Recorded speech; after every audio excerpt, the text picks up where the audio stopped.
É um prazer muito grande estar com você mais uma vez e eu quero agradecer a você, porque aonde eu vou nesta cidade, eu encontro gente que assiste todas as semanas a este programa singelo, que não quer ser programa de televisão e nem é gravado para o ser, mas que quer ser apenas um momento de reflexão sobre o Evangelho, de tentativa de alimentar a fé e o coração das pessoas.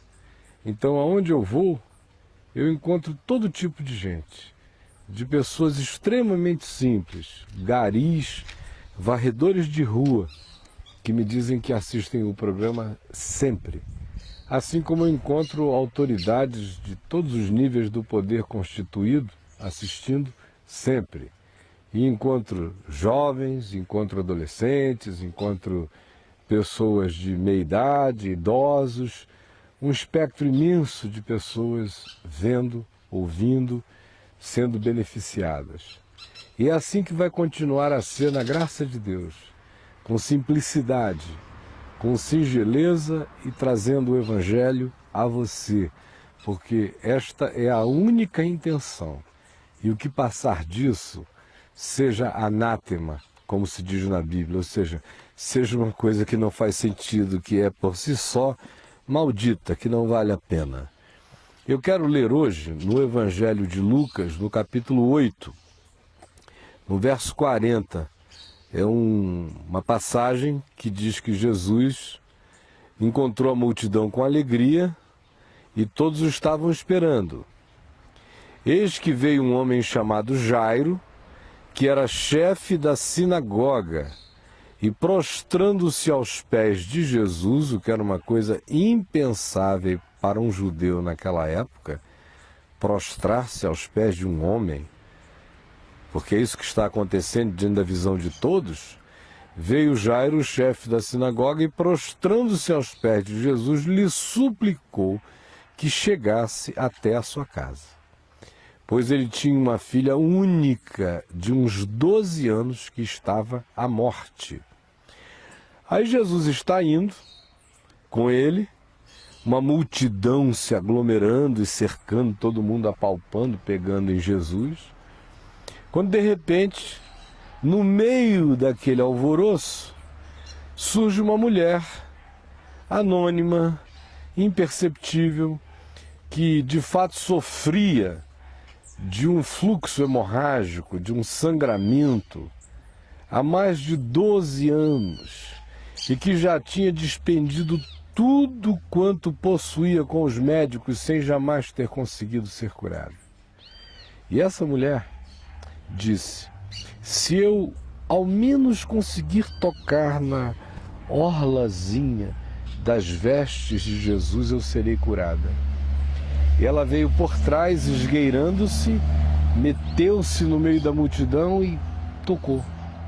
Quando ela puxou, na mesma hora ela sentiu o fluxo hemorrágico dela estancar. Ela que vivia empapada, com lençóis entre as pernas, com toalhas molhadas de sangue, há 12 anos, com todas as implicações desgraçadas de um fluxo sanguíneo desse. Interrompe a conjugalidade, as relações sexuais, o conforto da mulher ir e vir, se torna totalmente anêmica, desprovida de energia, fragilizada. As consequências são aterradoras. Ela tocou, na mesma hora o fluxo parou. E ela ficou tremendo toda. E Jesus, sendo apalpado pela multidão que o apertava e o comprimia, parou, olhou em volta e disse: quem me tocou? Quem me tocou?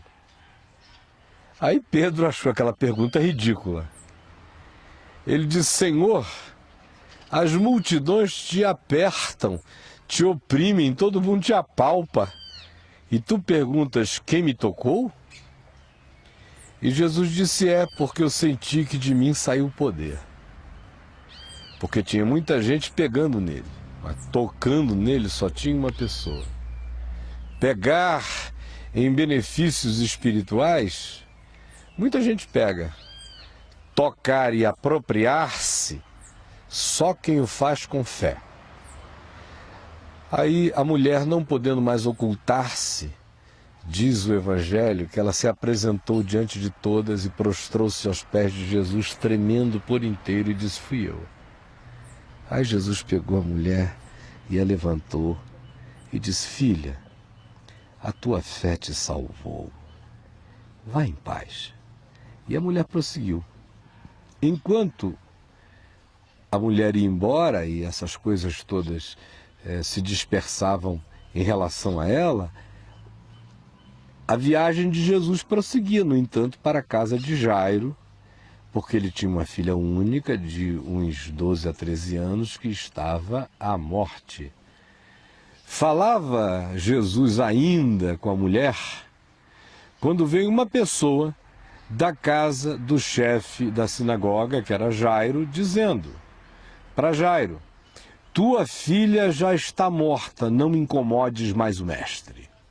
É aquele pessoal que diz: olha, morreu, nem Deus mais, acabou a história, passou do limite da intervenção.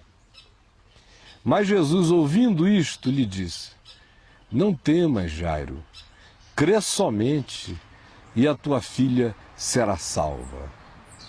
Tendo chegado à casa, a ninguém, no entanto, permitiu que entrasse com ele, senão Pedro, João e Tiago, e bem assim o pai e a mãe da menina.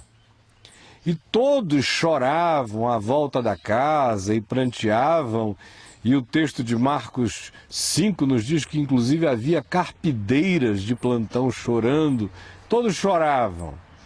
Mas Jesus disse aos que estavam ali: não choreis, a menina não está morta, mas dorme. Aí então todos riam-se dele porque sabiam que a menina estava morta. Veja só a diferença de perspectiva. Eles sabiam que a menina estava morta. Jesus disse: não chorem, ela só está dormindo. Aí eles riem de Jesus.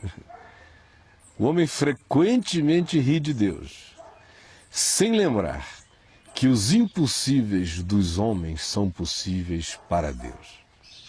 Entretanto, Jesus, tomando a menina pela mão, disse-lhe em voz alta: menina, levanta-te. E tomando ela pela mão, a ergueu, e voltou-lhe o espírito. E ela imediatamente se levantou, e Jesus mandou que lhe dessem de comer. Seus pais ficaram maravilhados, mas ele lhes advertiu que a ninguém contassem o que havia acontecido. Deixa eu sentar de novo, né? Interessante. Eu poderia falar em qualquer das coisas que foram lidas e milhares de coisas acerca de cada uma delas, porque a riqueza de ensino espiritual é extraordinária. Mas hoje eu quero me ater apenas a um aspecto das milhares de implicações do que aqui está dito e revelado, com consequências práticas para a vida. O que é então aquilo no que eu quero me ater agora, eu quero falar com você? O interessante é que Jesus entra na casa de Jairo, a menina estava morta, o diagnóstico era correto, Jesus, no entanto, não deu a mínima para o fato da menina estar morta, porque ele é a ressurreição e a vida. E aí para ele não tem ninguém morto. Tem gente morta para mim, mas para Jesus só tem gente dormindo. Enquanto Deus não diz morreu, ninguém morreu nem morto. Mas quando Deus diz morreu, aí, meu amigo, ninguém fica vivo nem vivo. Mas enquanto Jesus não disser acabou, não tem nada acabado. Quando ele disser acabou, por mais que esteja em pé, já não é. Então ele entra na casa e diz: não chorem, ela não está morta, só está dormindo. Mas as pessoas resolvem ficar com os seus próprios diagnósticos e aí gargalham na cara de Deus. E só não perdem a chance do milagre por uma razão simples. É que Jesus estava decidido a fazer o que veio a fazer. E ele estava decidido por razões que somente a ele pertencem, mas também estava decidido por razões verificáveis. Porque Jairo, o pai da menina, e a mãe da garota creram. O homem era o chefe da sinagoga. Na cidade de Cafarnaum, onde ele morava, ele era seguramente a figura mais importante, respeitável, venerável da cidade, a ponto de que há pessoas no texto paralelo, tanto em Mateus quanto em Marcos, que intercedem por Jairo junto a Jesus, dizendo: vai lá porque ele é gente muito boa, ele é um cara legal. Ele é o chefe da sinagoga, mas não ficou idiotado, como geralmente ficam os cardeais, os bispos, os reverendíssimos, os seres que se acham ungidos para um papel hierárquico superior sobre os homens, espiritualmente falando, como se existisse tal coisa. Ao contrário, ele continuou gente, humano. Mais do que isso, ele corre o risco de ser apedrejado, de ser tratado pelos judeus como herege. E mais do que herege, como um apóstata, como um indivíduo que tinha negado o Deus de Abraão, cultuado no templo de Jerusalém, e que havia recebido instrução de que diante de homem algum um judeu se curvaria para adorar, para orar, ou para qualquer forma de reverência, a ponto de que o livro de Daniel nos conta a história de Sadraque, Mesaque e Abdênego, que resolveram encarar os caprichos do rei de Babilônia, sendo jogados numa fornalha de fogo ardente, simplesmente para não se curvarem diante do rei. Era esse o clima, era esse o espírito, como continua a ser até hoje. Esse homem, no entanto, joga tudo isso às favas. Ele está infinitamente mais interessado na filha dele do que nas interpretações. E mais ainda do que isso, para ele correr aquele risco, expondo-se daquela forma, prostrando-se diante de um homem para todos os efeitos, eu abro um parêntese para dizer, eu quando leio, e eu creio que Jesus é Deus, porque eu creio que ele ressuscitou de entre os mortos, fica tudo simples, ele está ajoelhado diante de Deus. Mas esqueça isso.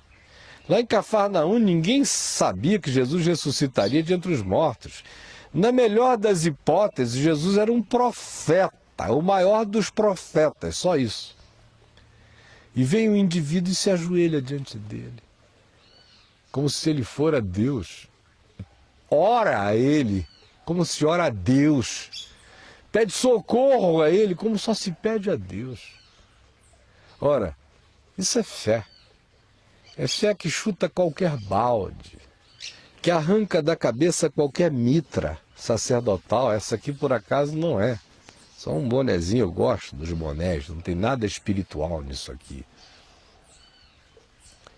É a fé que faz o indivíduo não querer saber o que vão dizer. Por uma razão simples. Aquele homem podia não saber que Jesus era Deus, mas ele sabia que Jesus e Deus andavam numa intimidade tão grande que era a mesma coisa.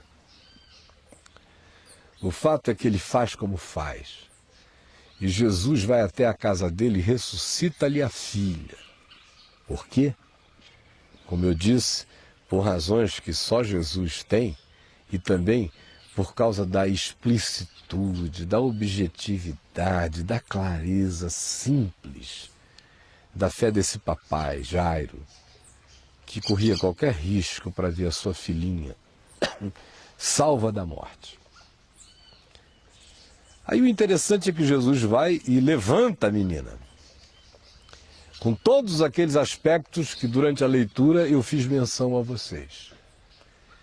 E aí, uma vez que a garota está levantada, e o texto de Marcos, equivalente a este, diz que a garota começou logo a andar para todo lado, porque tinha apenas 12 para 13 anos, estava na puberdade, era uma adolescente. Adolescente pode estar morta, mas uma vez que ressuscite de entre os mortos, é adolescente. Brinca como adolescente, tem pulsões de adolescente, movimentos de adolescente, euforias de adolescente, tem tudo de adolescente. Esse é um aspecto interessante.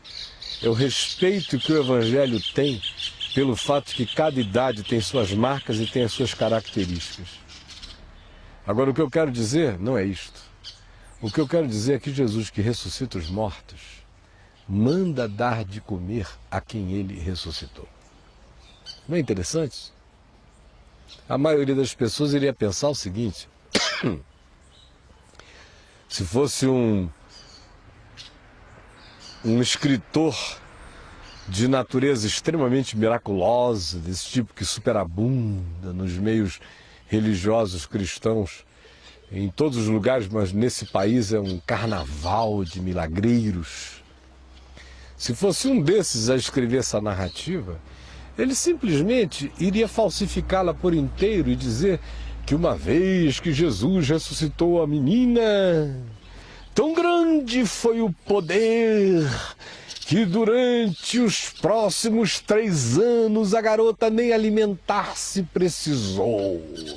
Ela simplesmente de manhã ia para a porta de sua casa ou da sinagoga de Cafarnaum, abria a boca e levantava as mãos para os céus e comia luz e não precisava de mais nada, porque um dia ela havia sido ressuscitada por Jesus. Você já viu esse tipo de exagero em algum lugar? História da religião está cheia dessa maluquice. É por isso que eu não quero nada com fanfarrices religiosas e tudo com a simplicidade do Evangelho. Porque aqui no Evangelho, aquele que ressuscita mortos manda dar de comer. Ou seja, a intervenção da graça especial, miraculosa, sobrenatural, absolutamente divina na sua manifestação, na sua cristalinidade, de um lado,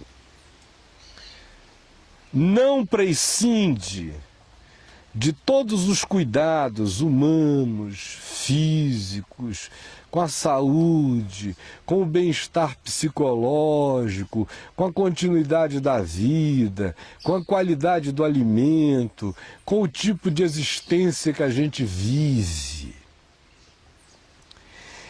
Entre milhões de coisas, esta é uma das que muito me fascinam acerca de Jesus. É o realismo dele. É o fato de que ele não brinca com Deus em nada, que ele não tenta Deus em coisa alguma. Milagres são graças divinas que, quando chegam como milagres perceptíveis, a gente celebra com alegria, mas a gente não fica com a ilusão de que eles acontecem todo dia. Todo dia é dia de trabalhar. Todo dia é dia de se esforçar. Todo dia é dia de fazermos o melhor. Todo dia é dia de comer. Todo dia é dia de se alimentar. Todo dia é dia de pensar que o corpo é frágil. Todo dia é dia de não tentar a Deus, de não pular do pináculo do templo, de não ficar pensando de que porque Deus me abençoou, eu agora vou tirar férias. Todo dia é dia de equilibrar a superabundante graça que vem de modo especial de Deus com o cotidiano que é feito de graça, graça de saúde, de esforço, de trabalho, de comida, de inteligência, de diligência, de perseverança, de tudo quanto compete a nós fazer, por uma razão simples. É verdade que se o Senhor não edificar a casa, em vão trabalham os que edificam. É verdade que se o Senhor não guardar a cidade, em vão vigia a sentinela. Mas também é verdade que o Senhor não guarda a casa do pai de família negligente que deixa porta, janela aberta e convite a ladrão. É também verdade que sentinelas desatentas ou pessoas que negligenciam o mínimo de cuidado com a segurança vão ser assaltadas por uma razão simples. O Senhor abençoa aquele que tem fé para crer na bênção de Deus e tem fé para fazer a sua parte na vida. A fé que crê no Deus que ressuscita mortos e que pede socorro e diz: ressuscita minha filha, é a mesma que recebe o mandamento para dar de comer à criança ressuscitada. Por que eu estou falando isso com você? Chega junto, fica aqui. Estou falando isso com você é porque eu encontro todo dia gente que acha que a fé em Jesus é mágica, que Jesus é o Chris Angel, fazendo truquezinhos. E essas pessoas são alimentadas nessa mentira por milhares e milhares de pregadores de engano, fantasia e ilusão. Conclusão: o indivíduo vai, aposta tudo, se arrebenta todo, perde a fé e fica cínico e depois não quer saber de mais nada. O Evangelho de Jesus é exatamente como eu estou anunciando a você. Você entendeu? Aí você diz: poxa, você é presunçoso. Está dizendo que o Evangelho é exatamente como você está anunciando. Olhe bem para mim. Você acha que se eu acreditar, se eu tivesse alguma dúvida acerca do fato de que isto aqui que eu estou anunciando, como eu anuncio, não fosse o Evangelho, eu estaria aqui? Eu passei dessa há muito tempo. Aliás, eu nunca estive nessa. Eu fui pregar na televisão com 18 anos de idade, e desde então nunca mais parei. E cobri este país inteiro com milhares de mensagens que abençoaram milhões de pessoas. E em outros países no mundo inteiro, não é porque eu estivesse com vontade de aparecer, não, nunca quis. Nunca procurei nada, nunca fui atrás de nada. Se você me vir em algum lugar é porque me deram, ou me convidaram, ou me chamaram. Eu não sou tatu e nem topeira, e nem tenho vocação para nenhum tipo de manifestação narcisista. Não preciso me ver em lugar nenhum. Eu estou aqui por uma única razão: olhe bem para mim. Eu creio até o talo em tudo que eu estou dizendo. Por isso eu repito, o Evangelho é assim como eu estou anunciando. E uma das verdades dele é esta: aquele que ressuscita os mortos manda você fazer a sua parte. Manda você ir à luta, manda você trabalhar, confiando, tendo fé, crendo na ressurreição, tomando posse da presença de Deus, mas fazendo o que lhe compete fazer. Do contrário, não fique se queixando e dizendo: ai, eu fui na corrente, eu fiz tudo que mandaram e não aconteceu nada. Ore e trabalhe, creia e haja, confie e faça a sua parte. É assim que é. O que não for assim é mentira.